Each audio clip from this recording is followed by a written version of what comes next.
Hey everybody, you're watching another edition of the Morale Monologue, and my name is Michael Morale. In today's episode, I want to talk to you for a few minutes about access compliance and how far companies have come over the past 30 to 40 years so that those of us with handicaps, whether it be a mental or physical handicap, have the ability to go to work and to do a full-time job so that we can provide for our families. You know, back in the 30s and 40s, if you were handicapped, chances are you probably wouldn't have been able to hold a full-time job because companies demanded a lot of physical activity. And let's face it, those of us that are confined to a wheelchair may not be able to do a lot of the physical work that back then was required from all of their employees.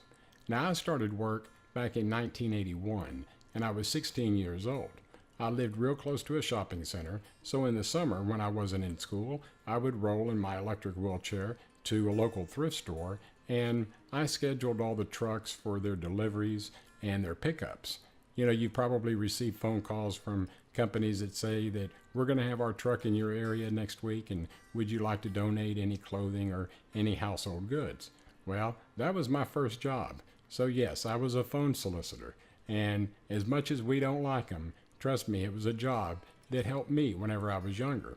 Now, the company that I worked for made a few changes so that I could go to work.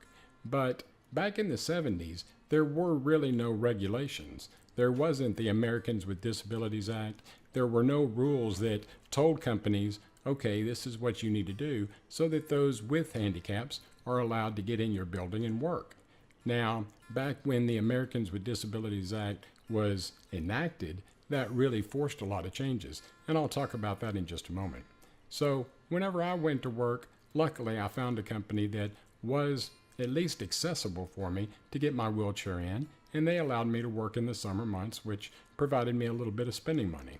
Now, as I got older, my jobs became a little bit more sparse because as I got older and I got more educated with school and when I went to college, companies were at that time starting to make changes, but they were making changes only because the government was really forcing them to do it. You know, before that, companies didn't want to make any changes because they were so bottom line driven, they didn't want to spend the money to build ramps or to make their companies accessible, which really surprised me because even some of the brick and mortar stores that, if they would have poured ramps, would have made more money because those of us with handicaps would have been able to shop in their stores. Trust me, they were even reluctant to build ramps. So the Americans with Disabilities Act definitely forced a lot of companies to become compliant, which in turn helped those of us with handicaps not only be able to shop at these stores, but possibly even work at them.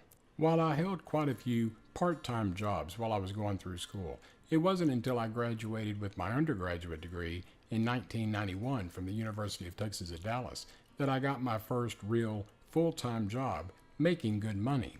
And I went to work for a company that did polyurethane foam products for Ford Motor Company. They also did carpet underlays, like the padding that's underneath your carpet.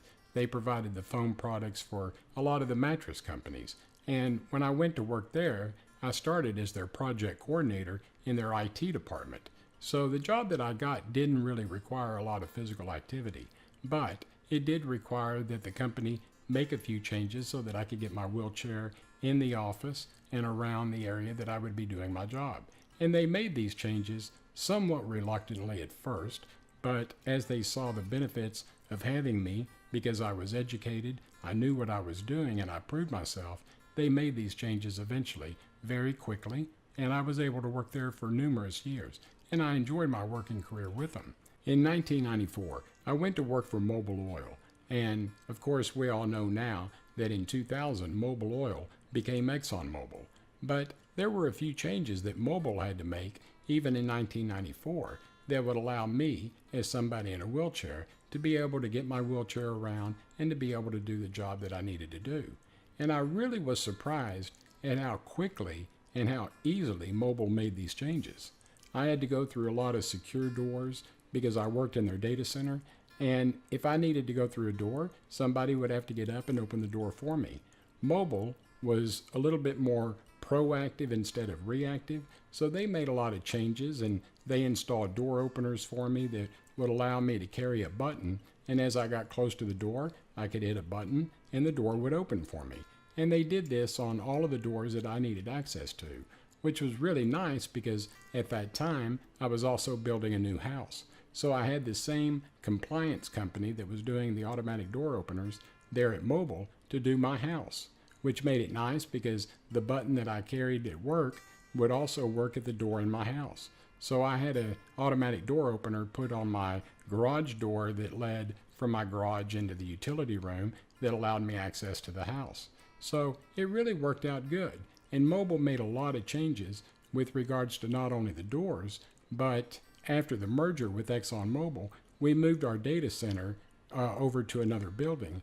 And when we did this, they actually built me a bathroom that I could use, which kept me from having to go home every day at lunch.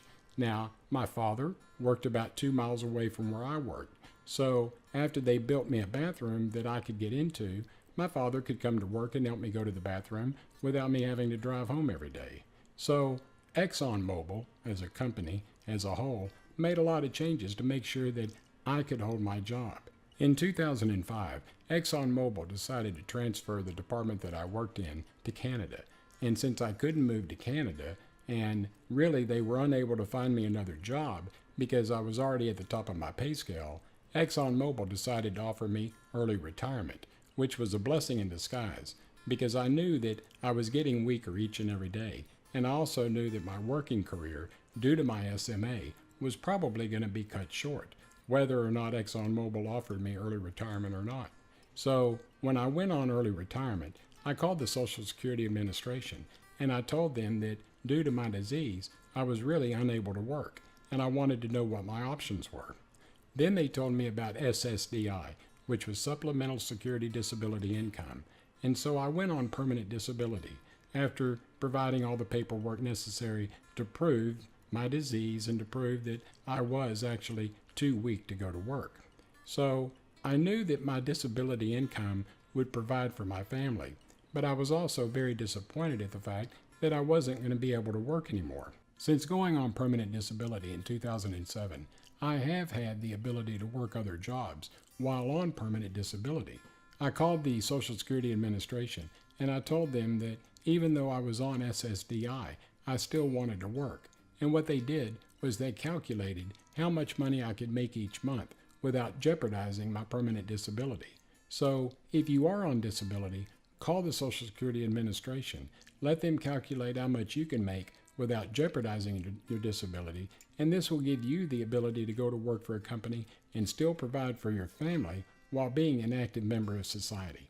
Trust me, it'll make you feel good. Sitting at home for a long period of time, not working, can bring anybody down. So get out in the workforce and go to work, because companies are making changes to make sure that even though if you're in a wheelchair or if you're on braces and crutches, whatever your disability, companies are making changes to make sure that we're included in the workforce. And this is something that we all need to take advantage of. I hope you enjoyed this episode of the Morale Monologue. If you did, give me a thumbs up and subscribe to the SMA News Today YouTube channel. We would greatly appreciate it. We at SMA News Today hope everyone's having a fantastic day. And until next time, take care of yourself. Bye-bye.